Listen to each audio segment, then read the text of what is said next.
afternoon, good evening, everybody. My name is Ian Coates, and welcome to the cardiovascular system. This is Biology 1022, and this is a good unit. This one here, pull up a chair, will be a while. It's I think it's about 75 or 79 slides. It's a good one. I'm going to try and go right through. I may stop it or start it at some point in time, but please feel free to pause it, go back, watch the videos. Please read the textbook. Everything is gold here, okay? This is a good PowerPoint. Welcome to This is a Major One.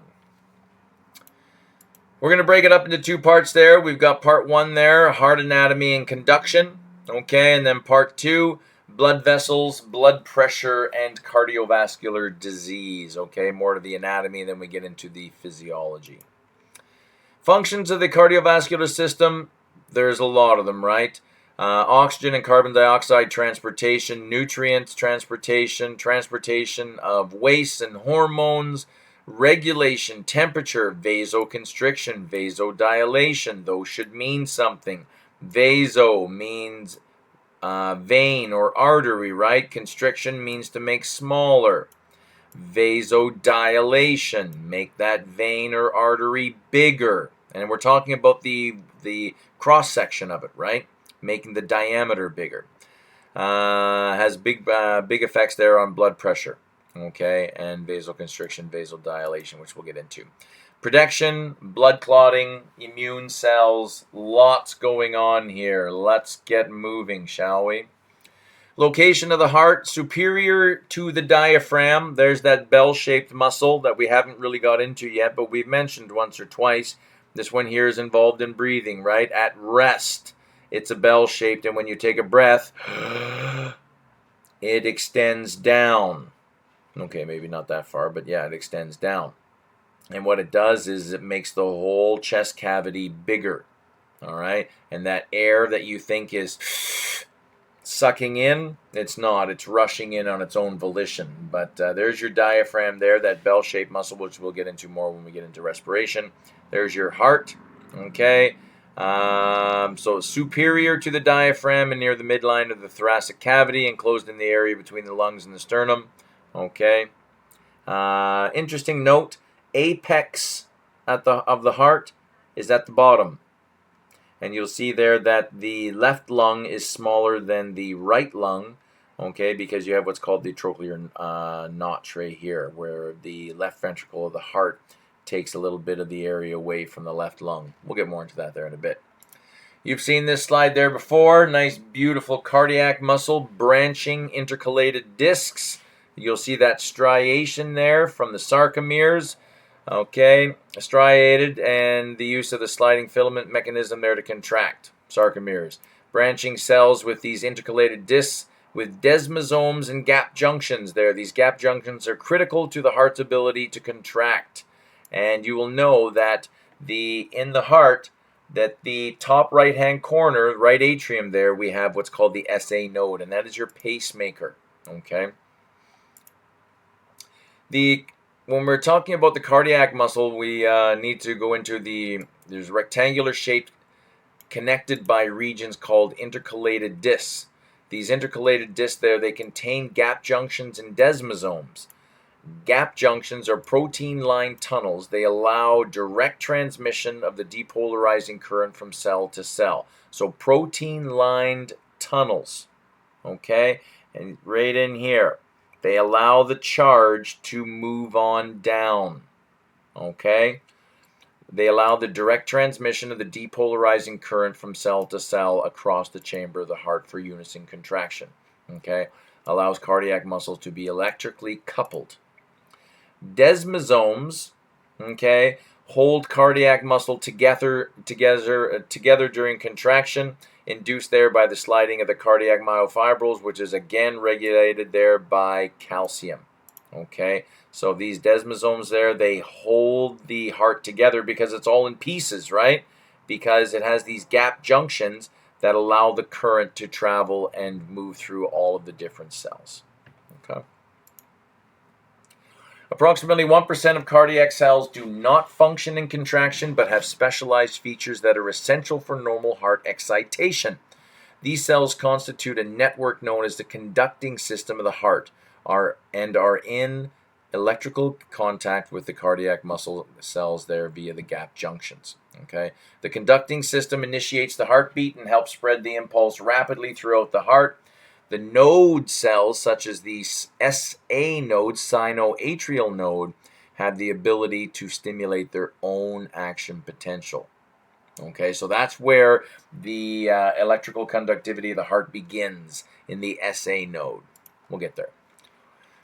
The pericardium, okay, these are coverings there of the heart. The pericardium is a membranous sac that encloses the heart, and it consists of two portions. There's the outer tough connective tissue, fibrous pericardium, and the innermost, okay, is more delicate. This one here is what we call the serous pericardium.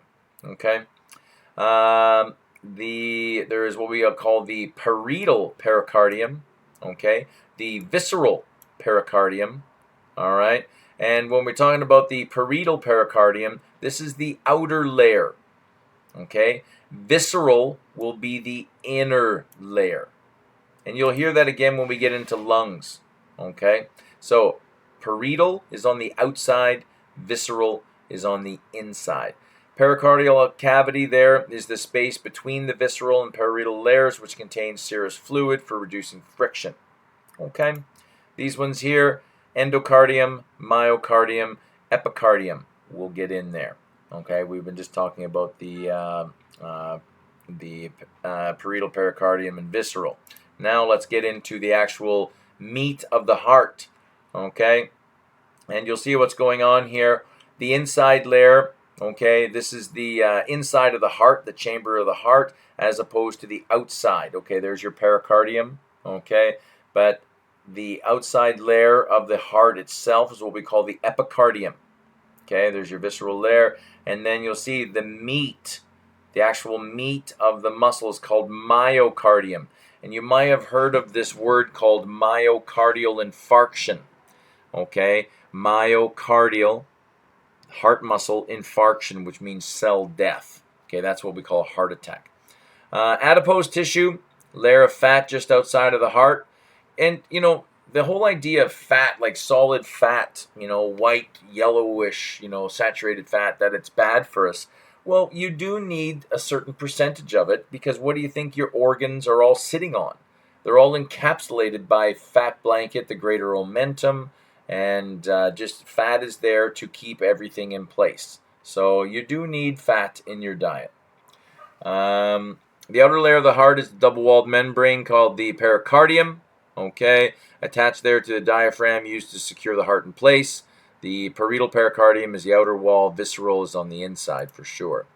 Myocardium, that's this one right here, the layer of heart muscle tissue. Okay, thickest on the left ventricle. And you think, I'll show you there when we actually get into the heart itself, that it's the left ventricle that is pumping blood through the whole body. The right ventricle is not. The right even though they both contract at the same time and they're both squeezing blood, the right and left ventricle are squeezing blood at the same time, the blood that they squeeze is going to two different areas. We'll show you that, which will result in different kinds of myocardium within the same heart. Final inner layer is called the endocardium, a thin tissue there that covers and lines the hollow organ there. Okay, perfect. This is a good one. The heart itself, there are two systems at play, and it just goes back to what I was saying there, that you know, like a good way of looking at this would be to just envision yourself as a drop of blood in your big toe. And the whole idea, if you were a drop of blood, how could you get back to the exact same spot? So, you know, you're in the drop of blood here, and you're coming back up. Here's your capillaries, and now your veins and venules, and now we're into the vena cava. Okay, inferior vena cava, come up into the right atrium, down into the right ventricle, and you'll see there it's blue because it's deoxygenated blood. And that blue blood, you started here, and now you're up in here, and now you're off to the lung. Or was it this lung? So you have this system here where you go and drop off the carbon dioxide, pick up the oxygen, and now what? You're coming back to the heart, and that's exactly what happens. So from the toe up here, right atrium, right ventricle, to the lungs, and then back through the pulmonary vein. Okay, pulmonary artery to the lungs, pulmonary vein back to the heart, left atrium, left ventricle, and out the aorta, and then back to the big toe.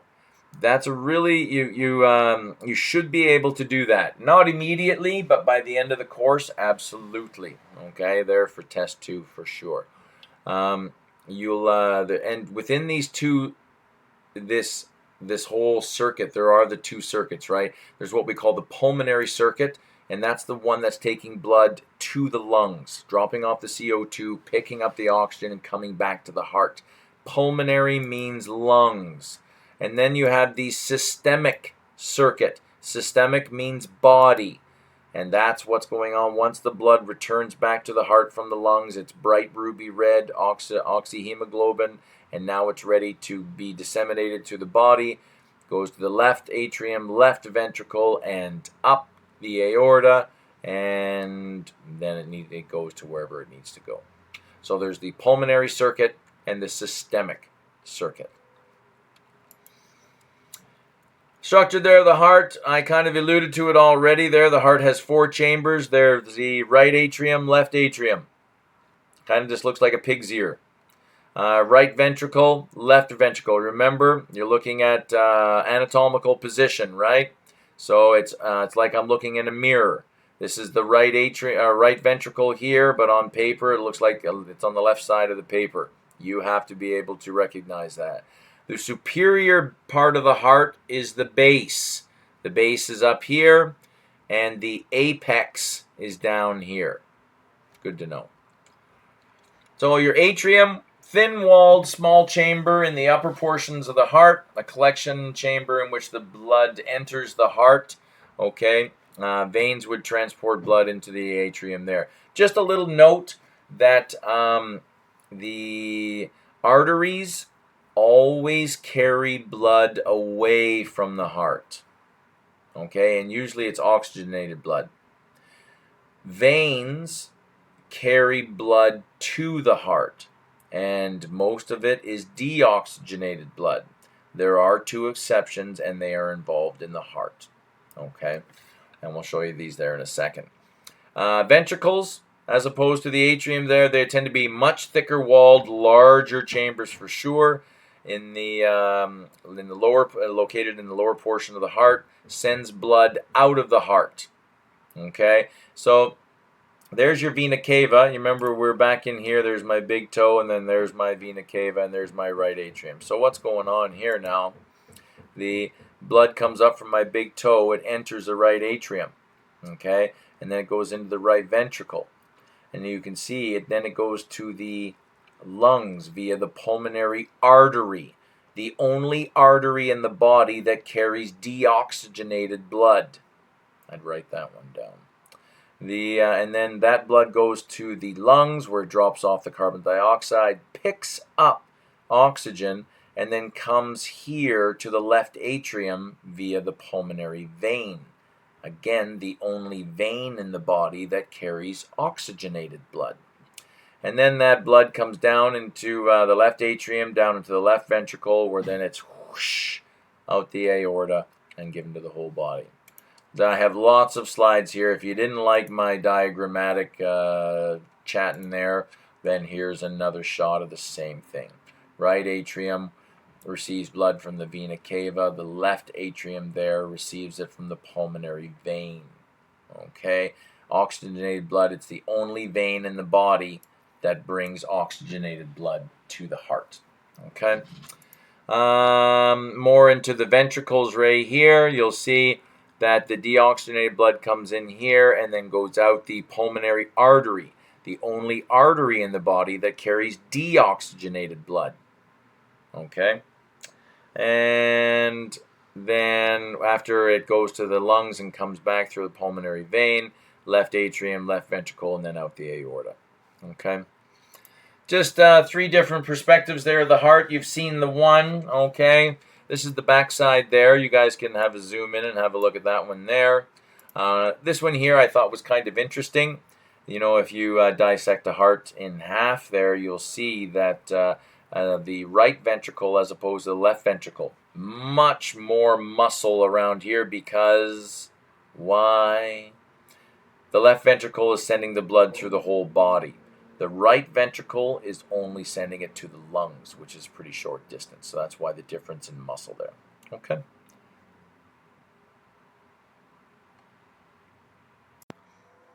And you'll see here there that veins and arteries, what I've been saying there, that arteries, they carry blood away from the heart, and 99% of them carry oxygenated blood away from the heart. Veins, 99% of them take deoxygenated blood towards the heart. But as we said, there are two. There is the pulmonary artery and the pulmonary vein. These ones here, they do the opposite. Pulmonary artery carries deoxygenated blood away. Pulmonary vein carries oxygenated blood towards. So they're kind of the exception for every rule. And there's your aorta for sure. The largest artery in the body, supplies blood to all parts of the body, has two parts, ascending and descending. The great veins, the vena cava, this is the superior as opposed to the inferior. They meet in the middle, right at the right atrium. Superior returns blood to the right atrium from regions superior to the head, superior to the heart, head, neck, face, and arms. The inferior vena cava returns blood to the right atrium from the lower regions that are inferior there to the heart. Okay, we've seen this one there before. Don't forget about this for sure. Okay, the pulmonary artery sends deoxygenated blood from the heart to the lungs.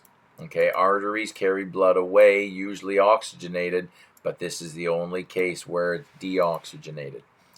Veins carry deoxygenated blood back to the heart, but the pulmonary vein is the only exception to that one. Okay, I'll test you on those for sure.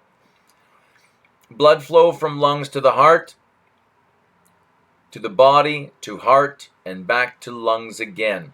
This is a great little slide here, and I just wanted to show you that this is all of, just labeling everything here for you. I like this slide here because it's more of a cartoon. I made this up here, but it kind of follows things, and it gives you oxygenated and deoxygenated, comes in there through the vena cava, down to the right atrium, right ventricle, okay, and you'll see there number 4, pulmonary artery, okay, where it goes to the lungs, drops off its CO2, picks up the oxygen, comes back through number 5, which is the pulmonary vein, okay, then through the left atrium, down to the left ventricle, and then out the aorta, okay. Internal structures there of the heart. Now we're going to look at valves, okay. And the whole idea there that a heart goes lub-dub, lub-dub, lub-dub. Well, what's making those sounds? This is the valves. That's what they're doing. And, as simple as putting a stethoscope to your heart and listening to that lub-dub, it's so important for a doctor to hear, because if they do not hear that lub-dub, they know there's trouble. If they hear something, and, an improper valve, this could be blood getting sloshed back, and not enough blood is getting pumped through. You could have backflow issues, leaks, all these kinds of things that could all there to disrupt the rhythm of the heart. Okay. So how I want you guys to know these there is you'll have excuse me, there's your where is that? I'll just show you. Do I have that? This is the easiest of them all here, and I'll just show you just the whole idea. As far as memorizing and getting this stuff down, you've seen that same slide there before, okay? But now I put in the valves there that separate, okay? So number 3 now is what we call the tricuspid valve, okay? And it comes down, and then from the right ventricle up, there's number 5. There's your pulmonary semilunar, okay? Goes to the lungs, comes back again, 9. A bicuspid valve. So this one here is the tricuspid. This one here is a bicuspid valve. And then 11, There's your aortic semilunars. So this is a semilunar, aortic semilunar, and this one here is a pulmonary semilunar.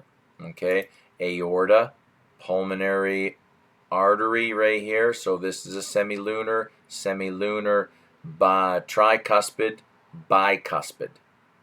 All right, let's go back in and let's go back and have a look at these there. Where'd that go? Yes. You have let's hit this valve right here. There's your right atrioventricular valve, AV valve. Okay, also called your tricuspid. Okay, AV atrioventricular. Okay, and then we have your pulmonary semilunar right in here, right? You have your tricuspid, bicuspid, semilunar, and semilunar. It's all based on shape, right? So your tricuspid, also called your right AV valve, right in here. Then you have your pulmonary semilunar valve in here. Goes to the lungs, comes back through the pulmonary vein. And just like we had the tricuspid here, we have a bicuspid here, also known as the left AV valve, atrioventricular. Atrium, ventricle. It's the valve that separates these two chambers. So right AV valve, tricuspid, left AV valve, bicuspid. Okay, and then the blood comes down into the left ventricle, and then it comes out. The aortic semilunar, semilunar, semilunar. Okay. Yeah, it's just a matter of looking at these slides. You'll get it, okay? And I'm not worried. But if you do have trouble with trying to keep it all straight, talk to me. We'll set up a WebEx and we'll get it all done. You'll see the myocardium there of the left ventricle. It's quite distorted as opposed there to the right ventricle, okay? This is what we call the interventricular septum, okay? When the electrical impulse travels there from the SA node, it travels down the interventricular septum and then around, and that's where the charge. And we'll show you this. I have some good videos there. As well, you'll see these two here. It's called chordae tendineae. These are these lines, these threads there that attach to the bottom, okay, of the tricuspid or the AV valves, the bicuspid, the AV valves right here, and they attach to these what's called papillary muscles. And how these valves work, not these ones here, but these valves here, is basically these papillary muscles, they flex and they pull on these chordae tendineae. And so the blood in here, it's kind of like opening of a trap door. They're not really pumped because there's really not a lot of muscle involved there or a pumping action involved in the atrial. And so very much so when you're talking ventricular contraction, but atrial contraction, not so. It's more of like the trapdoor just falls open and the blood falls in. Okay, and that's because of these chordae tendineae and papillary muscles. Okay, so just a bit of a recap there. Your right AV valve, tricuspid. Blood comes down, goes out there to the pulmonary semilunar. Okay, out to the lungs, back again, and then through to the right atrium, where the blood has to go through the left AV valve or bicuspid, where it drops down because the chordae tendineae and the papillary muscles, and then the blood is shot up there through the aortic semilunar valve and out the aorta. That's it in a nutshell. Keep me posted. Yeah, the right AV valve, also called tricuspid, prevents backflow of the blood into the right atrium. Left AV valve, on the other side there, that's also called your bicuspid. Prevents backflow of blood into the left atrium. Okay. There's your chordae tendineae, papillary muscles there. You guys can have a read of those. They are awesome. Aortic semilunar, okay, located there between the left ventricle and the aorta. Attaches there to the aorta wall, and you guys can see those there. That's all about when the blood is going out to the lungs, we do not want it falling back into the ventricles. When this blood is going out to the aorta, we do not want it coming back because we have new blood that's coming in. And you see, if I have blood that's dropping in here, and some of this blood that should be shooting out here, it's falling back in here, Now you're dealing with, fluid mechanics. You're dealing with disruption. The heart's got to work harder. All these kinds of things, okay? And just a shot there. There's your anterior view, and then there's your posterior view. You have a look at what's going on, okay? There's your right AV valve, tricuspid. There's 3. There's your left AV valve, bicuspid. You see the 2, see the 3 here. And then here are your semilunars, okay? Because when they fold up, they look like a laloon moon. And that's it. Good little shot there. I love this slide there. Good for straight memorizing. Okay, 1 to 12, it's all there. Blue, deoxygenated, red, oxygenated. Internal structures, we're still continuing on a little bit of the valves here. The heart valves open and close based on pressure gradient across the valves. If the valve does not close fully, blood can leak, and we get what's called a heart murmur. Okay, kind of like a gurgling sound. Heartbeat sound, lub-dub, are caused there by the closing of the valves.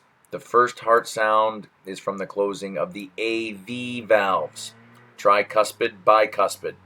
The second heart sound is from the closing of the semilunars, okay, pulmonary and aortic. Okay, lub is from the AV valves, dub is from the semilunars. Cardiac cycle. Atria, both of them contract. The AV valves open and blood moves into the ventricles. Remember, those AV valves is kind of like a trap door. The blood just falls into the ventricle. This is called atria systole. Remember, systole means contraction.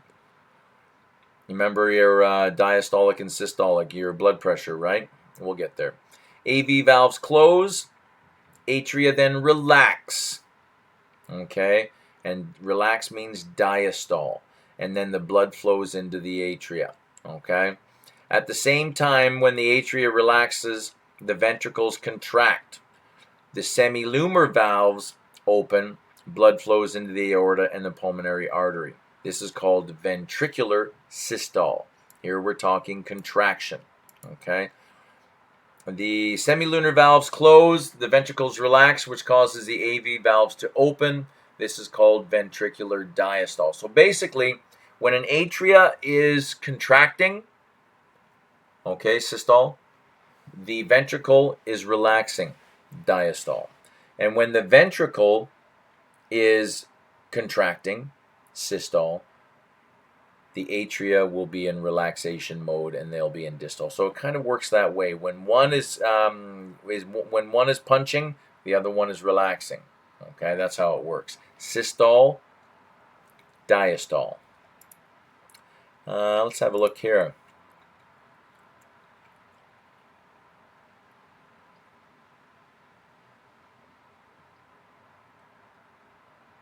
Beauty. You guys can hit this there. It's a great little example of what's happening. And you see how they're both, the atriums are both working at the same time while the ventricles are in diastole. They're relaxing. And then once the blood makes it down here, these guys here are relaxing in diastole, and then these guys here are punching it there in systole and kicking it up. Just another shot there of the full blood flow circuit. You know, the whole idea of from the toe and all the way through. I would know this one. Let's say that, yeah, just pick anywhere there.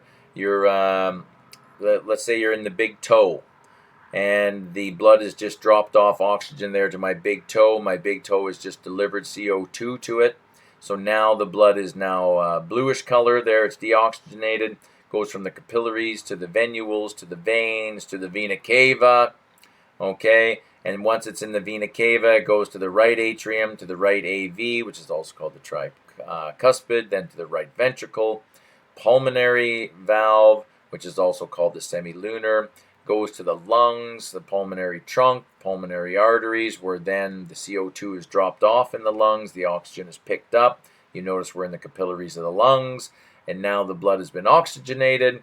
Now we're en route back to the heart through the pulmonary vein, okay, the only vein that's carrying oxygenated blood, and then to the left atrium, okay, through the left AV valve, which you'll know is called your bicuspid, left ventricle, out the aortic semilunar valve, and out the aorta and to the arteries and back to the toe. That's it in a nutshell. Beauty, eh? It's quite simple, but it's an amazing piece of technology for sure. The major coronary arteries, I don't want to go too crazy on these, but you know, when you're talking heart attacks, these are a major concern. Blood pumped through the heart chambers does not exchange nutrients and oxygen with the heart. So all the blood there that we've been talking about that's been going through the right ventricle, right atrium, left atrium, all that, the heart doesn't get any of that. Nothing. Okay, but you'll see there that the heart cells receive blood supply via the left and right coronary arteries. So as that blood, what am I looking at here? Let's go back. As that blood, you know, comes back to the lungs and goes out the aortic semilunar and out the aorta right to the body, the heart gets 1 and 2 right off of it. Okay, and rightfully so. Though you better keep if your heart's doing all the work, you better keep it up with its nutrients, right? So the first and second branch off the aorta, this is the left and right coronary artery. So there's your left coronary, and there's your right coronary, right off of the aorta. Okay. Blood then goes to the capillaries and the myocardium. So yeah, like right there, like. As I said there earlier, the only place for oxygen nutrient exchange is at the capillaries. So you see, this is the aorta. This is huge pressure, huge. There's no oxygen exchange, nutrient exchange going on. It's too much pressure. You have to get this blood down to a capillary pressure. So right off the bat, the left coronary artery, it just slows right down into the capillaries there of the myocardium so that the heart can get its breakfast. Okay. Major cardiac veins. Most of the cardiac veins drain into the great and medium cardiac vein. Okay, so there's your great cardiac vein right there. All right. Then into the coronary sinus, which empties into the right atrium. So all of it, it's kind of nice and close. Okay, there's your coronary sinus, which then just drains right into the right atrium right there. So it's kind of nice, the heart just being, everything is close right by, and that blood doesn't have a very long way to go to get back to the heart, right? Just another shot of the same thing, moving in whatever direction you so choose. Pick a direction, see if you get it. Talk to you later. Electrical conduction. The electrical conduction of the heart begins at the SA node located in the upper portion of the right atrium. The SA node contains specialized cells there which can spontaneously depolarize, causing an action potential. You'll remember that word there from muscles, the whole idea of electrical conductivity. Okay, initiated there in a nerve impulse and it is transmitted there to muscle. Then it is carried along the muscle sarcolemma. Okay, that charge is carried so that the muscle charges. And I'll show you there the next little video there. It's a nice one. These cells there are never at a resting potential and are constantly being polarized, which makes them act like a pacemaker. Since all of the heart cells are interconnected via gap junctions, remember those big long lines there that separate the heart? Remember the desmosomes there are designed there to keep the heart together, but those gap junctions, they allow the electrical impulse to infiltrate the heart's interior. The action potential will spread throughout the heart, causing the entire heart to contract. First the atria contract, then the ventricle. And have a look here. You'll see that the charge moves along and then down the septum and then around. Okay, now just picture where the blood is going, right? The blood will be here and then it'll move down, then up.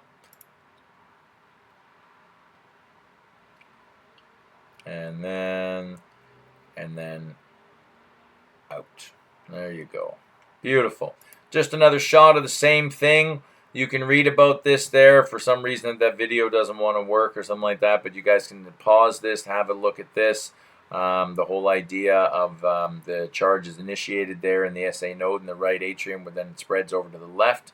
Okay, and Then it moves on down. The atrioventricular bundle connects the atria to the ventricles there. And then it comes around. Okay, there's your septum, comes around, and these bundle branches conduct the impulse through the interventricular septum. And then lastly, there are 5. At the end of these, here on the outside, you have what's called the Purkinje fibers, depolarize the contractile cells of both ventricles there, and that concludes the cardiac cycle. Okay. Electrical conduction, like when you go into a doctor's office, and you say, "Doctor, it hurts here," and the doctor goes, "Okay, well, can you give me some more information about that?" They ask you, "Where does it hurt? How long has it been hurting? What's going on?" Okay, I get it. All right, enough now. So then what the doctor will do is they'll check your blood pressure. They'll do a blood sample, a stool sample, a urine sample, but they'll also do an ECG. Okay, and we've all seen this there on the crime shows or a good movie or whatever. This is what a doctor is looking to see, and if they see anything else but that, you're in trouble. All right, and the whole idea there that there's a little blip, and then it moves along, and then a little depression, and then a big blip comes down further than what it was before, and then another little blip there. We call this there the PQRST wave. PQRST. And you'll see what's going on here according to it, right? There's the initial blip. So this is obviously atrial contraction, atrial systole. Okay? And then at this point in time, we're starting to get into ventricular contraction, which is right here, right? We have full atrial contraction, both of them there, and now the charge is moving on. So, and you see, there's this PQR, all right? And then within here, this is all the the ventricle contraction. This one here is actually ventricle relaxation. It's, ventricle contraction is such a big pulse, but even ventricle relaxation has a bigger pulse than atrial contraction. Ventricle relaxation has a bigger pulse than atrial contraction. So anyway, that's what's going on there. Good stuff. Your ECG, electrocardiogram, records the electrical changes occurring in the myocardium during the cardiac cycle. That's exactly what we just did, a comparative analysis of what's going on. Okay. Creates what's called an electrocardiograph, determines a normal conduction pathway if the heart is enlarged, regional damage, these kinds of things. Depolarization, loss of charge, precedes contraction. Repolarization, recovery of charge, precedes relaxation. Interesting little notes there. So your PQRS complex and T wave there. So your P wave, that was your initial. Don't mean to keep jumping back and forth, but there's your P. P wave, small upward wave, represents atrial depolarization after the atrium contracts. Okay. Now the QRS complex, that's this middle one right in here. That's here we're dealing with this situation with the ventricle contraction. Begins as a downward deflection. That little one there, you see that little deflection. Sorry if I can't really see it, but that's what it is right there. Downward deflection, then a large upright triangular wave, ends as a downward wave a little lower than the initial one, and represents the onset of ventricular depolarization contraction. So the big one in the middle there, that has to do with ventricular contraction, right? Because even though the blood in the left ventricle is going to a different place than the blood in the right ventricle, they both squeeze at exactly the same time. Okay? And then you got the T wave. This dome-shaped upward deflection represents ventricular repolarization, relaxation. Okay? The shape indicates a slow process. And you see how it's kind of drawn out. Because these are big muscles, man, that, every second or so, these things are 100% firing. And it's going to take a little bit of time there to repolarize and get back into contracting shape. just another shot of the same thing, okay, of just what's going on, of what you'll see. There's atrial contraction, the initiation of the SA node, dual atrial contraction, there's your bump, okay, and just moving on, you guys can have a look at that there, where yellow means contraction and green means relaxation, diastole. Arrhythmias. They're just irregular heart beats, okay, due to a defect in the conduction system. SA node disruption causes can include coronary artery disease, atherosclerosis, aka plaque within the arteries, hypertension, myocardial infarction. Okay, infarction means cell death. Okay, hyperthyroidism, defective heart valves, stress, drugs, chemicals, all the list goes on. Cardiac output. This one here is a simple little math formula that you just may see again. Is it difficult? Absolutely not. But your cardiac output is equal to your heart rate times your stroke volume. How many milliliters are you pushing out every beat, right?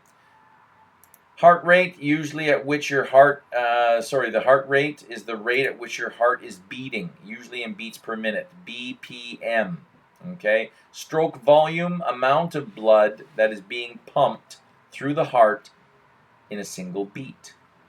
And you know what I mean, the mathematics here isn't difficult here. The stroke volume produced by a heart of an average individual, so every beat is about 70 mils of blood. The average resting heart rate is 70 beats per minute. What is the average cardiac output? Well, 70 beats per minute times 70 milliliters, per beat is 4,900 milliliters of blood per minute. So you're looking at about 5 liters. That's what you're looking. And interestingly enough, there's about 5 to 6 liters of blood in our body, so the heart is pumping our entire blood volume every minute. Crazy, eh?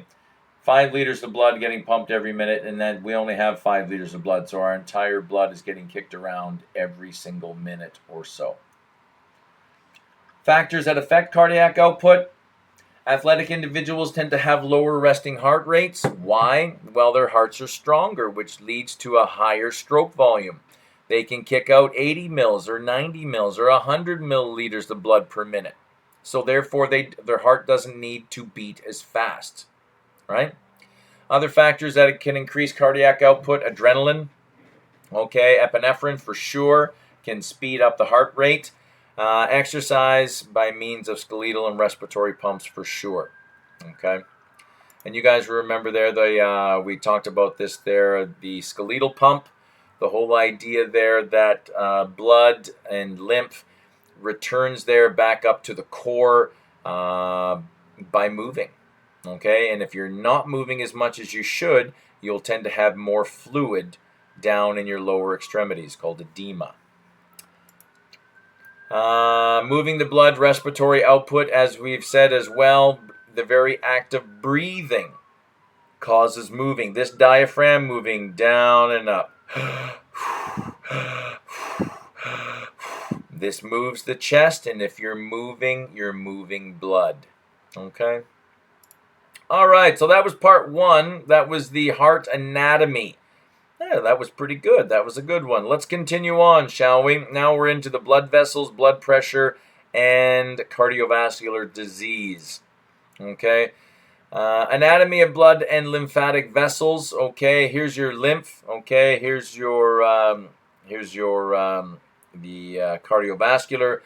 Capillaries have the greatest cross-sectional area compared to all other blood vessels. You'll see there that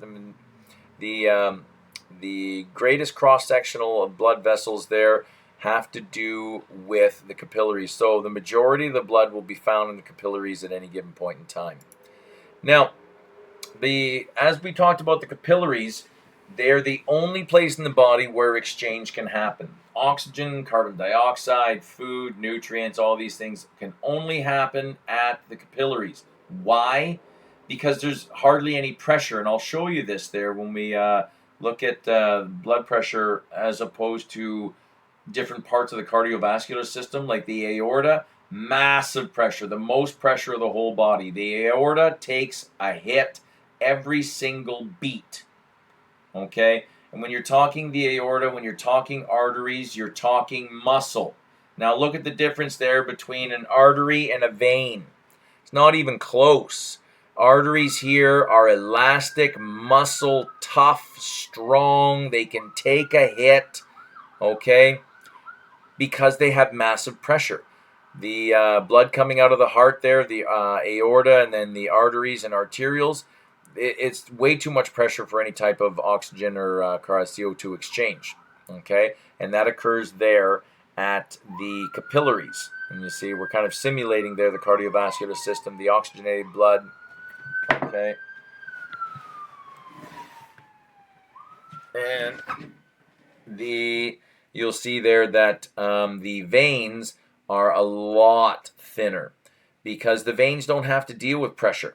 They basically don't have any pressure on their end of the scale, and then that's why we need this system here, skeletal pump and breathing pump there to get this blood moving, okay? And when we do move, that blood gets squeezed up the vein, and you see these valves. You remember the lymph system there from last week?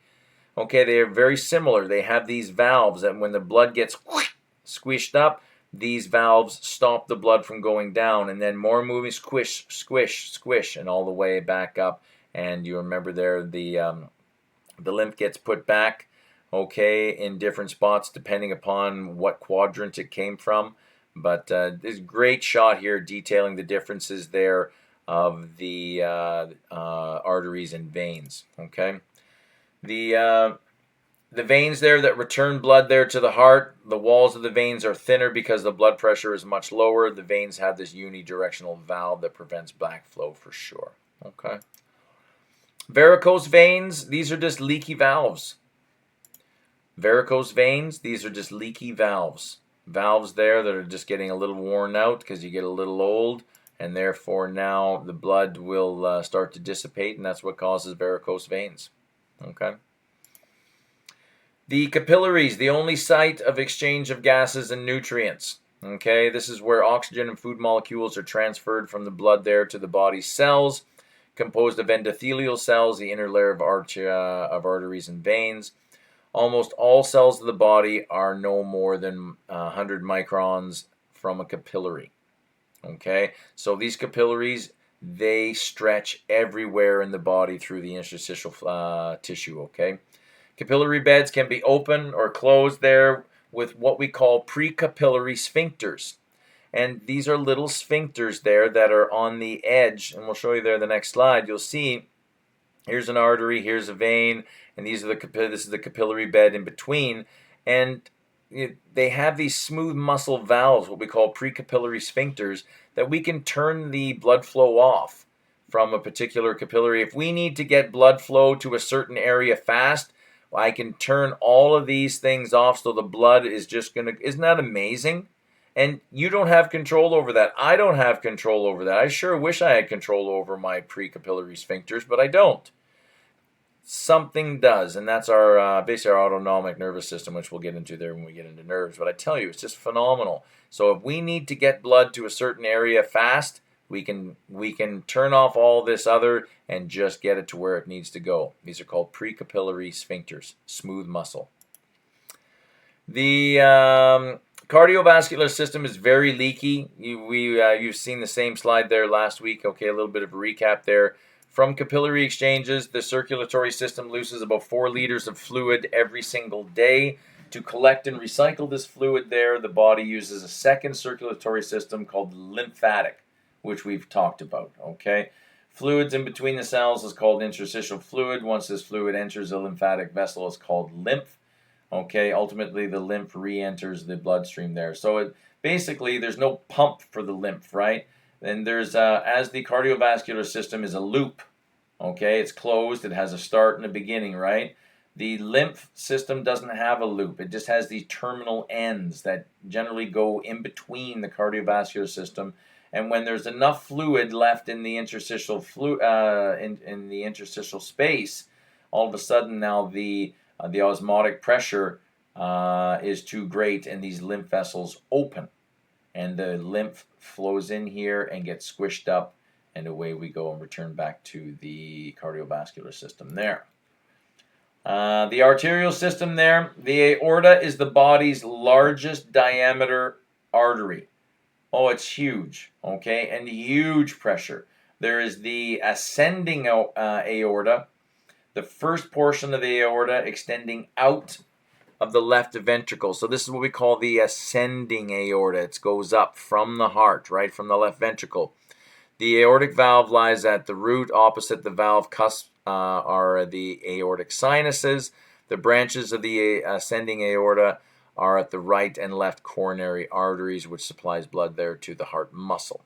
Okay.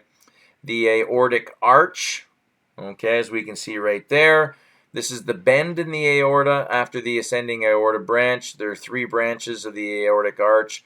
There's the brachiocephalic trunk, there's the left common carotid artery, and the left subclavian artery. Not really too interested in that that much specificity, but definitely ascending and aortic arch for sure.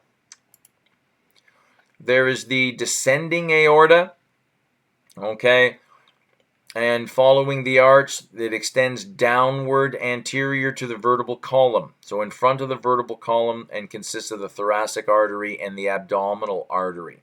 Okay, now these guys here, they're just the point. It's just an area of the aorta that's just supplying oxygen and nutrients there to this different system. The thoracic aorta, portion above the diaphragm, gives rise to many small arteries to the thoracic wall and thoracic viscera. Abdominal aorta, again, we're into this area in here. Okay, there it is right there. Portion below the diaphragm. So thoracic is above the diaphragm. Abdominal aorta is below the diaphragm and feeds all of this area here. Okay, and good stuff. Great little slide here on the differences there between vein, venule, capillary artery, and arterial. Love it. Arterial BP. This, when you're talking BP, you're talking blood pressure, which rises and falls in patterns corresponding to the phase of the cardiac cycle. Okay, heat chambers function in a coordinated manner. There's systole, which is contraction. Diastole, which is relaxation. Okay, and the cardiac cycle consists of the following events. First, the atria contract. Atrial systole. You know that one. That's your P. While ventricles relax. Ventricle diastole. Then the ventricles contract. That's your PQRS. This is your QRS. In ventricle systole, QRS. And then the entire heart relaxes. And then that is your T. That's your ventricle diastole there. Okay? So, when you measure blood pressure, what pressure are you actually measuring? Arteries, veins, capillaries? The arteries. So, and you have to think here that when you think of the cardiovascular system as a tube. It has a start and an end, and they're both the same place at the heart. Okay, so it's a closed system with 5 liters of fluid in it. And every time you try and push a fluid down a pipe, now this is just physics, okay? You guys will be taking this there week 7 in Physics 1006 when you take fluid dynamics. Archimedes' law and the whole bit there. The whole idea of trying to push a fluid down a pipe, that pipe is going to resist. It's going to push back on the fluid. Okay, it's just natural physics. And it's no different than here. All right, so you look at the, we've all seen blood pressure, and you know we all know there that 120/80 is a good BP. All right, where 120, the top number, which will always be the higher number. If you ever have 80/120, boy oh boy, I would be on my way to the hospital if you could even walk. But the higher number, which is on top, 120 millimeters of mercury, is the pressure during systole. So this is your contraction, systole, okay, pressure. And the lower number, which will be on the bottom, is your diastole. This is your relaxation pressure. This is the pressure created by the pipe, by the vein, by the artery. Okay, so this is the pressure coming out of the heart. This is kind of the pressure there that is being, the resistance given back from the pipe, pushing back on the heart. That's why this number has to be greater than that number, okay, because we want the blood to be going forward. You can't have the resistance greater than the pressure pump, right? And by the way, this is not the new normal. This is the new normal. If you have 120 over 80 BP, it's good. Take it to the bank. You're in good shape. But if doctors had their way, they would want that in and around 115 over 75. They want it a little lower. All right? Please consult your physician before doing anything your silly teacher says or recommend. But I think there might be a little truth in that. Just that is the new normal, 115 over 75. Now, the whole idea here, I thought that this was an interesting slide. Vascular resistance and BP. Now, here you have your aorta, large arteries, small arteries, arterioles. Now we're into the microscopic, right? Okay, there's your capillaries, only place for blood exchange, nutrient exchange. And then we're on to the venules, small veins, large vein. And then here's your vena cava, and then we're back to the heart again, right? Now this is pressure.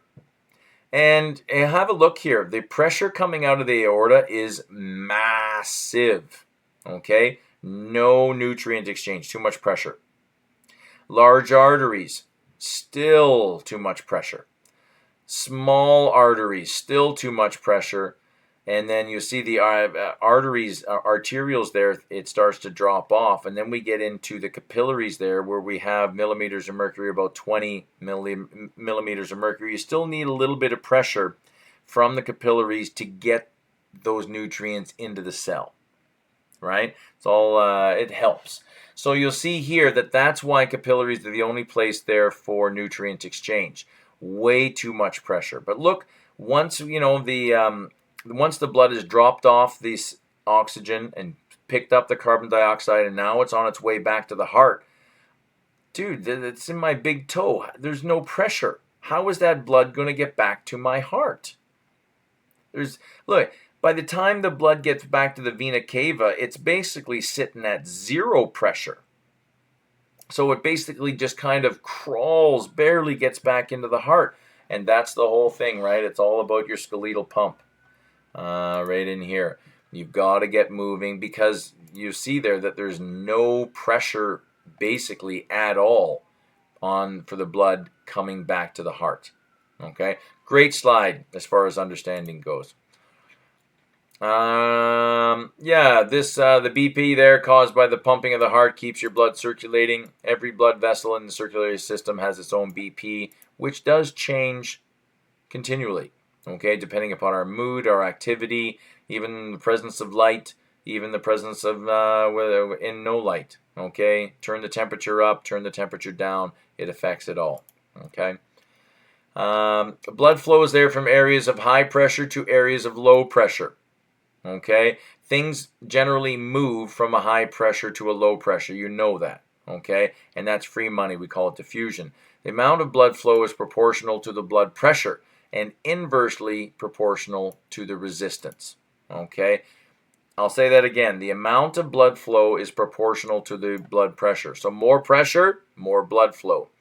And inversely proportional to the resistance. So the more resistance, it'll slow this one down. And more blood volume means more blood pressure. Think about that. If you have, and now remember, the cardiovascular system is a closed system.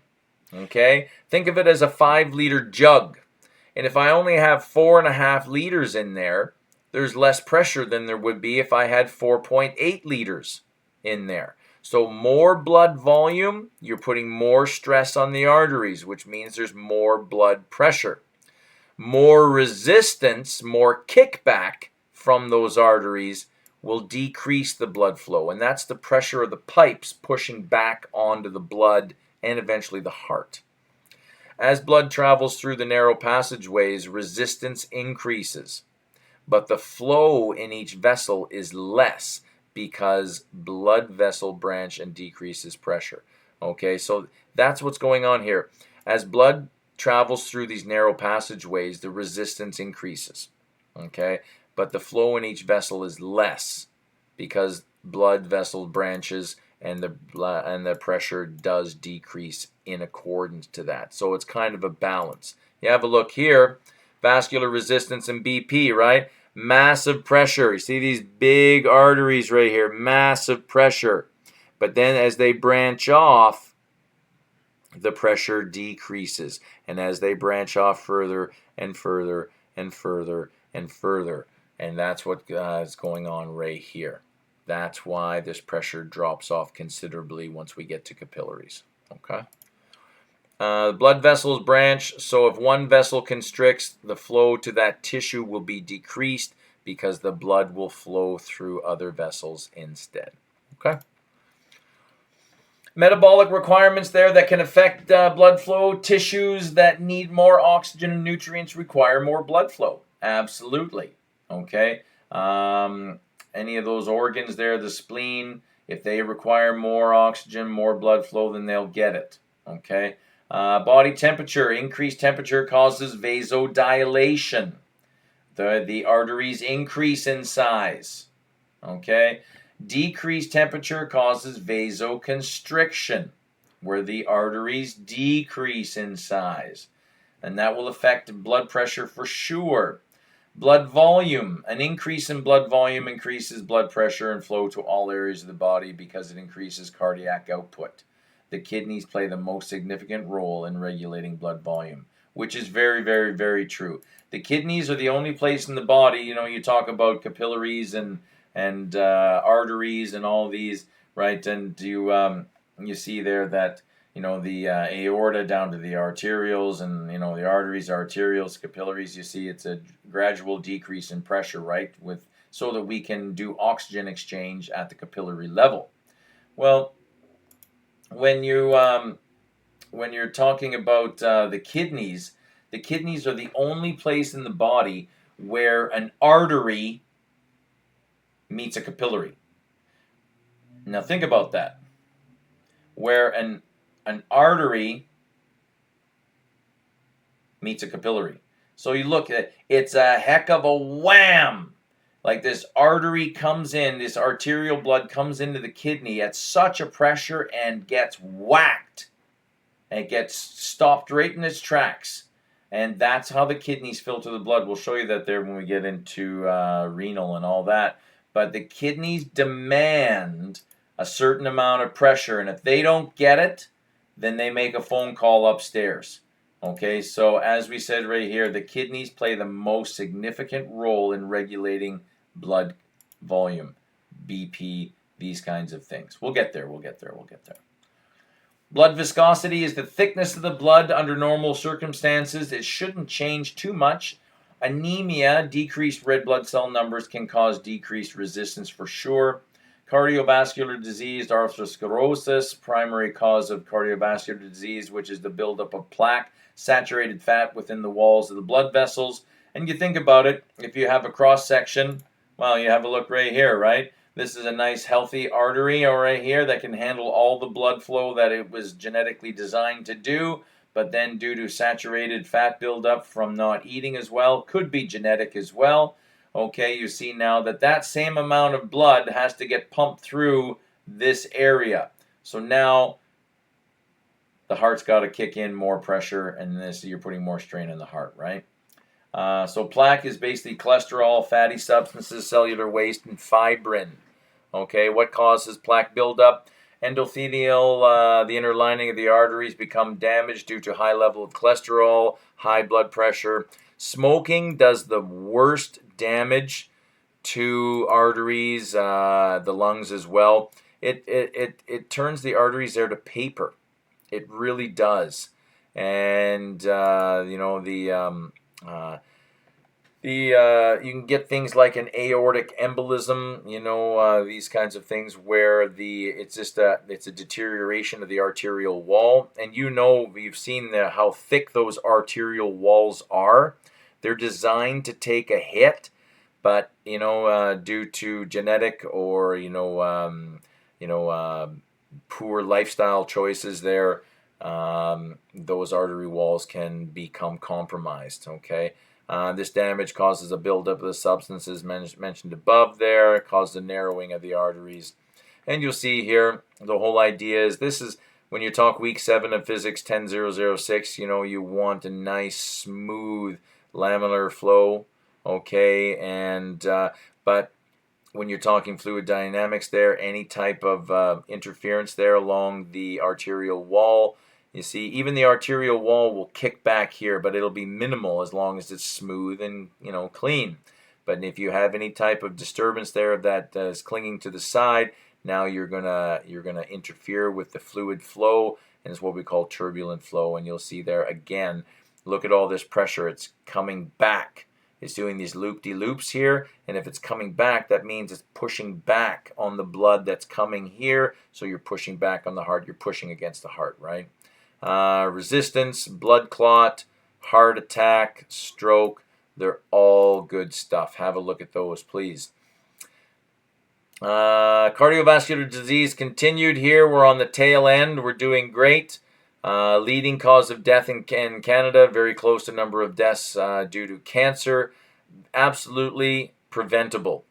Okay, greatest risk is body weight, and it's not just being overweight that's the trouble. It's where the fat is, and people who tend to have a fat distribution in and around the waist.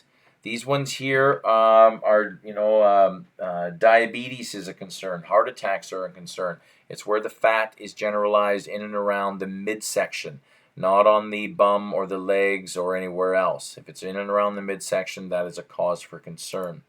Diet, you are what you eat. Age, anyone over the age of 50 is susceptible.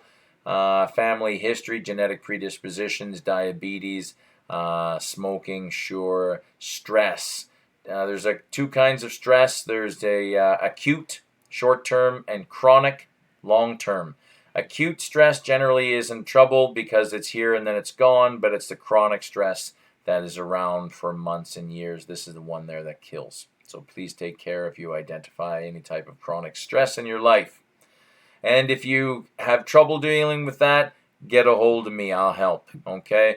Some risk factors here. A healthy individual there is in around, you notice they say less than 120, less than 180. 120 over 80 is not where you want to be. You want to be less on both. Pre-hypertension, you're in this range. Hypertension, you're in this range. Severe hypertension, you're in this range here. Okay. More risk factors there. Total cholesterol, healthy individual there. Okay, below 5.2 millimoles per liter. LDL, this is the bad cholesterol.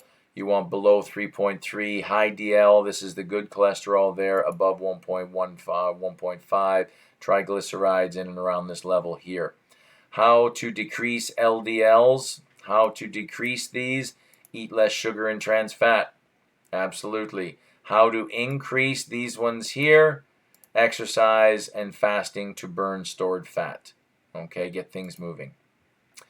What would be the effect on your body if you have untreated hypertension for many years? Oh boy. That is what we call stress on the heart.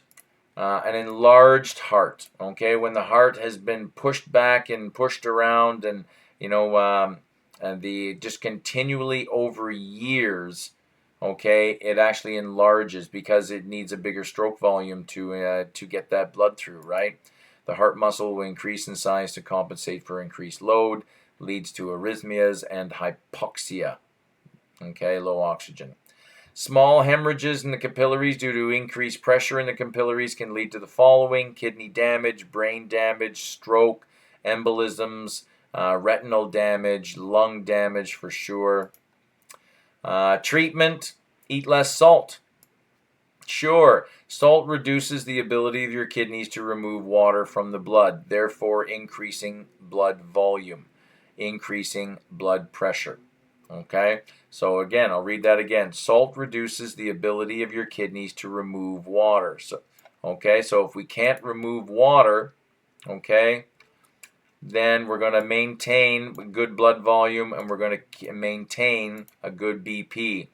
Exercising at least 20 to 30 minutes every single day. It doesn't have to be go to the gym. It can be walking, could be anything. Okay? Just long as it's moving.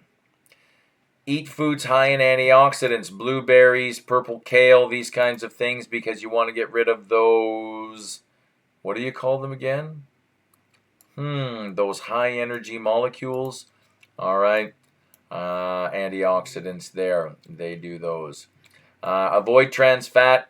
That's one of my, I don't smoke, I don't drink, but my one vice is coffee creamer. That stuff is loaded with trans fats, but I exercise at least half an hour a day. So there you go. Just be careful of those trans fats. They are highly processed. Hydrogenation, they are the worst fats there. They even some states down have banned all types of trans fats, which I think is a great thing. Medication is needed if hypertension is advanced for sure. More treatment here. Diuretics can get rid of water, reducing BP and easing the work of the kidneys. Alpha and beta blockers, calcium channel blockers, vasodilators. Okay, those are good ones there to open up the way for the blood to go, or even the respirator there for the lungs. Angina, myocardial infarction. What are they? Angina, chest pain due to the heart complaining about a lack of O2 but no damage. Myocardial infarction, that means cell death. That's a heart attack. What are the causes? A lack of blood flow, therefore oxygen to the heart muscle, called ischemia or hypoxia. Okay, low oxygen. Why would your heart have ischemia? Decreased blood flow in coronary arteries, plaque, atherosclerosis, hypertension, high blood pressure. Okay, good stuff. Symptoms: chest pain, pressure, heaviness, tightness, squeezing, burning, choking sensation. May also experience radiating pain in the arm, shoulder, jaw, or left leg. Angina is typically precipitated there by exertion or emotional stress. Angina can last for minutes. Heart attacks can be much longer, even hours. Stroke, usually caused by a blood clot occurring because there is a lack of blood flow and therefore oxygen to part of the brain. Symptoms may be mild. This is called a transient ischemic attack and usually indicates there that a stroke is highly likely. Symptoms depend on the part of the brain that is damaged: headache, dizziness, weakness on one side of the body, blurred vision, nausea, numbness, altered sense of smell, hearing problems. Okay? Just something there to take note of. What did I just do there? Yes. The long-term effects depends on the extent of hypoxia, low oxygen there to that particular part of the brain. Extent of damage would lead to death of the cells that were deprived of oxygen, which is most likely what's happening, depending upon the length of time without oxygen.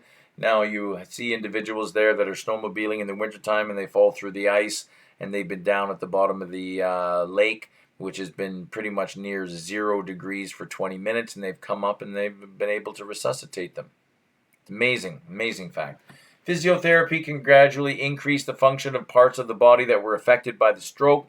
This is most likely due to the plasticity of the brain, meaning that nearby areas of the brain can take on new functions. Adaptation for sure.